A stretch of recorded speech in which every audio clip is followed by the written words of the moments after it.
Hi guys, you are watching pharmacy Tayyab physics YouTube channel. I am pharmacy Tayyab. तो आप देख रहे हैं जी pharmaceutics 1 lecture series for pharmacy technician या बी कैटेगरी भी, जिसके बाद आपको मिलती है और आप अपना मेडिकल स्टोर खोल सकते हैं। फार्मास्यूटिक्स 1 लेक्चर सीरीज के अंदर जनरल, फिजिकल और डिस्पेंसिंग तीनों को हम थोड़ा थोड़ा डिस्कस करते हैं और आपको जो है वो पढ़ाते हैं। छोटा सा क्लिप आपके सामने चला रहा हूँ। अल्हम्दुलिल्लाह 30 लेक्चर आपके सामने अवेलेबल हैं इस पूरी सीरीज के अंदर, आप इनको देखें। आज हम नेक्स्ट लेक्चर 31 लेक्चर देखने जा रहे हैं जी, जिसका टाइटल हमारे पास है डिकेंटेशन, डिलिक्विसेंस और डेसिकेशन। तो वन बाय वन हम इसको पढ़ते हैं जी। What is the decantation? Decantation एक सेपरेशन मेथड है use to separate a liquid from a solid, के या तो हम लिक्विड को अलग कर रहे होंगे सॉलिड से, या दो ऐसे लिक्विड जो कि आपस में मिक्स नहीं होते उनको अलग कर रहे होंगे। तो डिकेंटेशन क्या है? एक प्रोसेस है, एक मेथड है, सेपरेशन टेक्निक है, जिसके अंदर क्या करना है कि डेंसिटी की बुनियाद पे कि दोनों की डेंसिटी अलग होगी। जब सॉलिड और लिक्विड, जैसे पहले मिसाल आपको दी कि सॉलिड को लिक्विड से अलग करना, तो डेंसिटी में फर्क है ना, दोनों लिक्विड की डेंसिटी में फर्क आएगा। तो वो जो सॉलिड और लिक्विड या दोनों लिक्विड के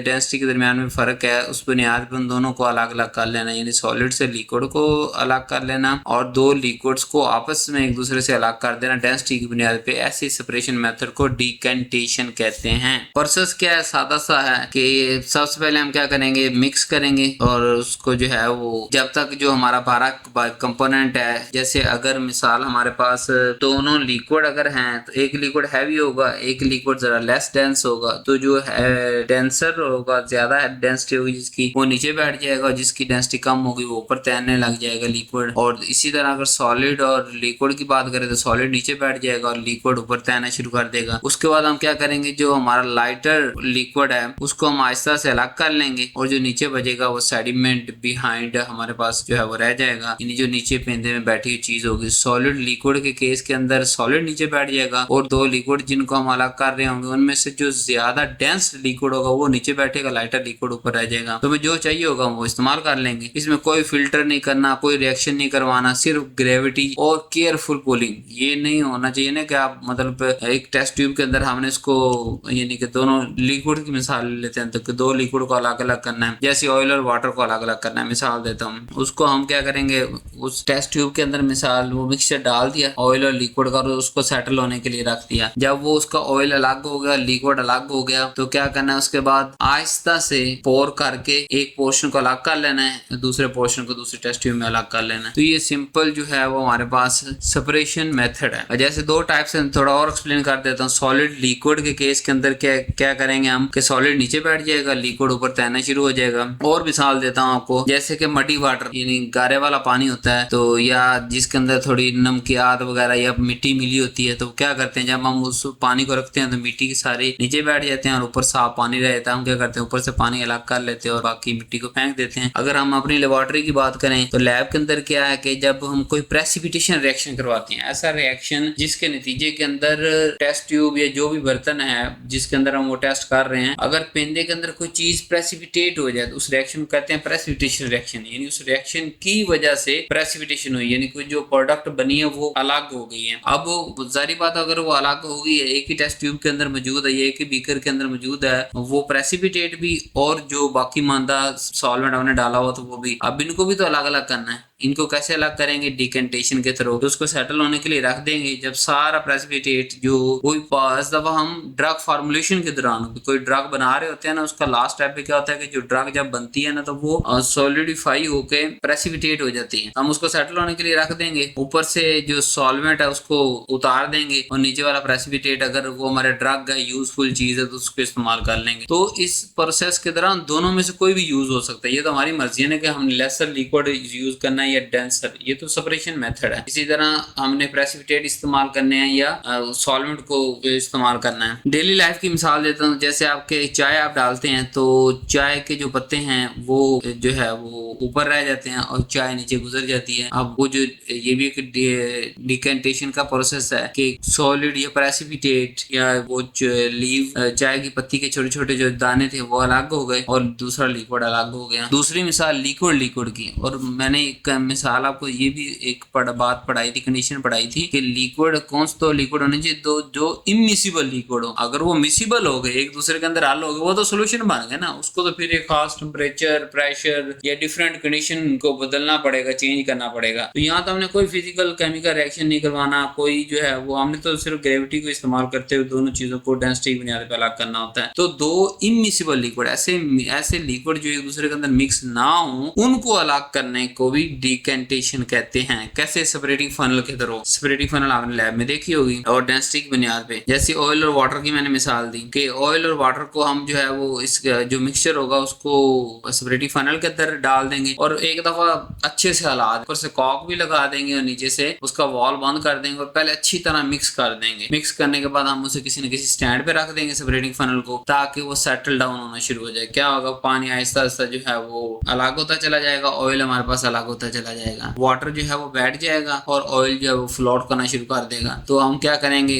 नीचे से वॉल खोलेंगे, पहले वाटर निकाल लेंगे, फिर वॉल बंद कर देंगे, कोई और नीचे बर्तन लगा के जैसे टेस्ट ट्यूब या बीकर लगा के फिर ऑयल निकाल लेंगे, और जो हमें चीज चाहिए होगी उसमें से अगर वो वाटर चाहिए तो वाटर यूज कर लेंगे, अगर ऑयल चाहिए तो यूज कर लेंगे। It is simple separation technique. इसकी एप्लीकेशन क्या है कि ये मेथड सॉलिड को प्योरीफाई करने के लिए टाइम ऐसा होता है कि सॉलिड के अंदर कोई और इम्प्योरिटी मौजूद होती है, तो हम ऐसा सॉल्वेंट डालते हैं जो सॉलिड को, जो हमारा रिक्वायर्ड सॉलिड है उसको तो कोई छेड़खानी ना करे, लेकिन जो दूसरी इम्प्योरिटीज हैं वो उसके अंदर हल हो जाए। तो हम क्या करेंगे? बीकर लेंगे, उसके अंदर जो सॉलिड है जिसको प्योरीफाई करना है वो डालेंगे, प्लस सॉल्वेंट डालेंगे ऐसा जो लिक्विड जो हमारा सॉलिड के साथ छेड़खानी ना करे और जो इम्प्योरिटी उनको अपने अंदर हल कर लें। जब वो इम्प्योरिटीज उसका हिस्सा बन जाएंगी हम उसको अलग कर लेंगे। अब जो लिक्विड आया वो सारी इम्प्योरिटीज लिक्विड के अंदर चलेंगी, क्योंकि उसके अंदर वो हलशुदा थी, हमने सॉल्वेंट सिलेक्ट ही ऐसा किया था, और जो नीचे सॉलिड बच गया वो हमारे पास प्योरीफाइड ड्रग बच गई, ये प्योरीफाइड सॉलिड बच गया। सॉलिड को लिक्विड से भी अलग किया जा सकता है, पढ़ चुके हैं हम, और जेल को मैग्मा से अलग किया जा सकता है, दो मिसिबल लिक्विड्स को अलग किया जा सकता है। ये इसके यूजेस हैं। जो पॉइंट आपने याद रखने हैं वो सबसे पहले इसके अंदर नीड टाइम की जरूरत पड़ती है, सबसे बड़ी चीज जो है। क्यों? क्योंकि मैंने आपको कहा ना सेटल होने के लिए उसे हमें कुछ ना कुछ टाइम देना पड़ेगा, जैसे सेपरेटिंग फनल के अंदर, बीकर के अंदर, टेस्ट ट्यूब के अंदर, तो कुछ आधा घंटा पौना घंटा, जब तक दोनों लेयर अलग अलग ना हो जाएं तब तक हमें उसे टाइम देना पड़ेगा, अनडिस्टर्ब रखना है ताकि लेयर्स दोबारा मिक्स ना हो जाएं। और ये कब बेस्ट वर्क करता है? जब डेंसिटी का फर्क है। कब फर्क है? जब लार्ज डिफरेंस हो, मतलब दोनों जो दो इमिसिबल लिक्विड है या एक सॉलिड और लिक्विड है, अगर उनकी डेंसिटी के अंदर खासा फर्क है तो ये हमारा काम जो है वो करता है, प्रोसेस हमारा काम करता है, और पार्टिकल्स कुछ भी ये हैवी हो तो ही अलग हो पाएंगे लिक्विड से और अंदर सोलबल ना हो। तो अगर दोनों लिक्विड जो है वो सोल्यूशन ना बने, सोल्यूशन की क्या डेफिनेशन थी? टू मिसिबल लिक्विड, कि दो सोल्यूट और सॉल्वेंट आपस के अंदर इस तरह हिस्सा बन चुके हैं, अब वो एक बन चुके हैं, अब वो सोल्यूशन उसको हम कह देंगे। जबकि इमिसिबल के अंदर दोनों एक दूसरे का हिस्सा नहीं। लिमिटेशन क्या है कि डज नॉट वर्क वेल, जहां बहुत फाइन सस्पेंशन हो या इमल्शन हो वहां हमारे पास ये काम नहीं आता, और वो से मेथड पढ़ेंगे फिर कभी। लेकिन सॉलिड लिक्विड या दो जो इमिसिबल लिक्विड है उनके लिए ये बड़ा यूजफुल तरीका है। नेक्स्ट प्रोसेस की तरफ चलते हैं, डीलिक्विसेंस। जब कोई सॉलिड पानी अब्सॉर्ब कर ले, पानी के वेपर्स अब्सॉर्ब कर ले हवा में से और उसको और डिसॉल्व हो जाए और एक लिक्विड सॉल्यूशन बना दे, उसको हम कहते हैं डीलिक्विसेंस। एक ऐसा प्रोसेस है जिसके अंदर क्या होता है कि सॉलिड इन्वायरमेंट के अंदर मौजूद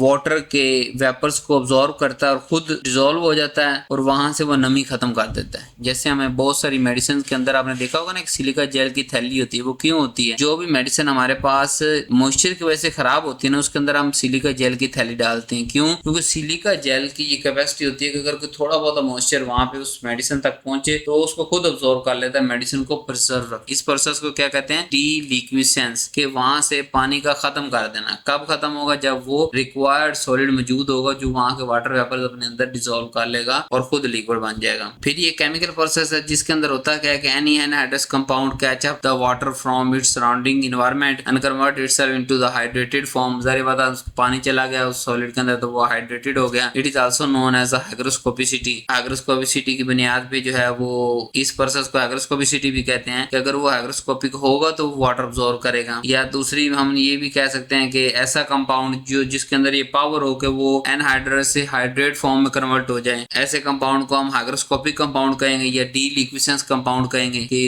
ये डीलिक्विसेंस है कि ये मॉइस्चर जो है वो नमी खत्म कर देता है या जो है वो वाटर वेपर्स को खत्म कर। हाउ इट हैपेंड, ये होता कैसे है? The solid has a very strong attraction for the water molecules. ये जो सॉलिड हम यूज करते हैं ना डीलिक्विसेंस प्रोसेस का नाम है। डीलिक्विसेंट वो जो सब्सटेंस जो ये वाटर के मॉलिक्यूल्स को रिमूव करता है। तो ये जो सॉलिड होता है जिसने वाटर वेपर्स अपने अंदर अब्सॉर्ब करवाने होते हैं, ये वाटर के लिए एक बड़ी खास अट्रैक्शन मौजूद होती है। क्या करता है, वाटर वेपर्स को हवा के अंदर नमी मौजूद हो तो उसको अपने सरफेस पे वो नमी सारी अब्सॉर्ब कर लेता है और सूखी हवा को बाहर यानी कि वो वहां रह जाती है सूखी हवा। ये जो अब अब्सॉर्ब वाटर है ये सॉलिड खुद अपने अंदर डिसॉल्व कर लेता है और एनहाइड्रस यानी जिसके अंदर कोई वाटर का मॉलिक्यूल मौजूद ना हो उससे हाइड्रस या हाइड्रेटेड मॉलिक्यूल्स बन जाते हैं। तो हमारे पास एक सोल्यूशन सा बन जाएगा जेली टाइप सा सोल्यूशन, ना कि जो ड्राई सॉलिड रहेगा जब वो वेपर अब्सॉर्ब कर लेगा। और ये होगा कब, ये हर पॉइंट पे नहीं होगा। ये नहीं होगा कि जो भी नमी मौजूद है सारी नमी अब्सॉर्ब करता चला जाएगा। एक खास लेवल पर, जैसे सिलिका जेल की आपको मिसाल दी ना, वो डिफरेंट जो मेडिसिन बॉक्स के अंदर मौजूद होती हैं जहाँ पे मेडिसिन खुली पड़ी होती हैं उसके अंदर हम सिलिका जेल की थैली डालते हैं। तो सिलिका जेल की थैली डालने की वहां पे वो कब काम करेगा, तब काम करेगा कि जिस मॉइस्चर पे टैबलेट खराब होनी है उससे थोड़ा सा पहले उसकी जो कंपाउंड हम सिलेक्ट करेंगे, सिलिका जेल या और भी कंपाउंड पढ़ाता हूँ आपको, वो वाला कंपाउंड सिलेक्ट करेंगे जो नमी होगी उससे थोड़ा सा पहले पानी को अब्सॉर्ब करना शुरू कर देगा। ये नहीं कि मॉइस्चर हर वक्त ही अब्सॉर्ब करता रहेगा, हर कंडीशन के अंदर अब्सॉर्ब करता रहेगा, नहीं। जो डेंजरस मॉइस्चर है जो हमारी मेडिसिन को टैबलेट्स को खराब कर सकता है उससे थोड़ी सा हम बिलो रखते हैं वैल्यू और सॉल्वेंट को सिलेक्ट करते हैं और वो पार्टिकुलर सॉल्वेंट क्या करता है कि सारे का सारा जब वो कंडीशन वहां पे आती है नमी की वो अब्सॉर्ब कर लेता है। कॉमन एग्जांपल हमारे पास कौन सी है, कैल्शियम क्लोराइड है जो कि यूज होता है डीह्यूमिडिफायर के अंदर इस्तेमाल होता है बहुत ज्यादा। और सोडियम हाइड्रोक्साइड NaOH, इसके जो दाने हैं वो वेट हो जाते हैं जैसे ही और हवा की नमी के अंदर आते हैं। सोडियम हाइड्रोक्साइड तो जैसे ही पानी के अंदर आया ना जेली टाइप ये बनना शुरू हो जाता है। जेली फुल जेली नहीं बनती, समझाने के लिए आपको कह रहा हूँ। जैसे कि चने की दाल होती है ना, लेट्स सपोज मिसाल, वैसे अगर ये केमिकल है तो जैसे हवा के अंदर थोड़ी देर रखेंगे उसके ऊपर थोड़ी थोड़ी नमी आनी शुरू हो जाएगी, आते आते आते वो सारे लिक्विड बन जाएगा। यानी कि उसने क्या किया, सारी ह्यूमिडिटी अब्सॉर्ब कर ली। इसी तरह फेरिक क्लोराइड है, इसी तरह मैग्नीशियम क्लोराइड है, FeCl3, MgCl2। अब हम ये डीलिक्विसेंस का ये सारा क्यों कर रहे हैं, स्टोरेज के लिए, जो बार बार पढ़ा के आ चुका हूँ कि अगर हमने कोई सील्ड मेडिसिन देनी है, कोई ऐसे केमिकल्स देने हैं जो कि नमी की वजह से, ह्यूमिडिटी की वजह से खराब हो सकते हैं और उन्हें ड्राई कंटेनर के अंदर रखना है, प्लस साथ में ये हम डीलिक्विसेंट रखेंगे, केमिकल रखेंगे, ताकि अगर नमी आ भी जाए सील्ड जब ओपन करेंगे पेशेंट यूज करेगा तो तब ये कंट्रोल करें। तो अब अगर लैब की पॉइंट ऑफ व्यू से देखें तो ये नहीं कि अब इसका मतलब जिसके अंदर सिलिका जेल की थैली मौजूद है उसको 24 घंटे आप खुला ही रहने दो, जब उसका ढक्कन ही ना दो आपको इसके अंदर, तो सिलिका जेल नहीं। इसकी सिलिका जेल की भी एक खास फैंसी है, ऐसी मेडिसिन को हम क्लोज कंटेनर के अंदर रखेंगे और जब मेडिसिन निकालनी होगी तब भी निकालेंगे, आगे पीछे उसका जो है वो कैप है उसको टाइटली क्लोज रखेंगे। यूजफुल क्या है जी, व्हेन यूज, जब हम यूज करें कैल्शियम क्लोराइड या